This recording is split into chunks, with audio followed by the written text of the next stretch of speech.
Hey guys! Medyo tinanghali na nga ako kaninang nakapagluto ng ulam. Buti na nga lamang at meron ako ditong atay ng manok at saka labanos. At eto na nga yung niluto ko dahil bukod sa madali lang itong lutuin, napakasarap po ng tambalan nito. Bagay na bagay nga po yung kombinasyon ng atay ng manok at saka labanos. Kaya naman, simpleng ulam, madaling lutuin, pero napakasarap at masustansya. So tara, samahan nyo na ako magluto. So ito naman po ay napakadali lamang namang lutuin. Meron nga po ako ditong medyo kasarapan ng laki ng labanos ay akin po yung in-slice na papaganyan. Yung maninipis lamang po, tapos sa akin po yung bahagyang ipiprito. Pwede nyo naman pong i-skip yung ganitong proseso, pero para sa akin mas masarap po kapag bahagyang ipiniprito. So after maprito po ng bahagya, ito po ay akin munang hahanguin and syempre atin po yung isi-set aside. At sa kapareho pong kawali, dito na rin po ako nag-gisa ng bawang at sibuyas. Gisa-gisahin lamang po hanggang sa lumabas yung aroma nitong ating bawang at sibuyas.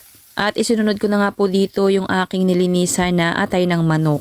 Atin po yung igigisa hanggang sa mamutla na po lahat itong ating atay ng manok. Mas masarap nga po kung medyo tutustahin nyo po ng konti yung ating atay ng manok. Mas malasa and syempre mas mabango. Alam nyo ba yung ganitong recipe sa atay ng manok napakadali lang din naman pong lutuin. At simple lang din po yung mga sangkap. Bali naglagay po ako dyan ng toyo, paminta. Balit ang tiyameter na lamang po yung ginawa ko dyan mga mami ko, depende na po sa panlasa ninyo. Yung dami po ng mga sangkap na ilalagay nyo dito sa ating atay ng manok. So naglagay nga po ako dyan ng suka, tapos nung makakulo na yung suka, naglagay po ako dyan ng konting tubig. Sapat na dami lamang po kasi naman pong ating atay ng manok magtutubig pa ng bahagya. Tapos sa akin po yung tinakpan para mas mabilis pong maluto lalo itong ating atay ng manok. And syempre, mas kumatas po sa sabaw yung lasa nitong ating atay ng manok. Bali, nagdagdag pa po ako dyan ng konting pampalasa katulad ng seasoning granules at kalahating kutsara po ng asukal. Yun naman po ay optional lang. Pwede nyo pong i-skip yung paglalagay ng asukal mga mami koy ha.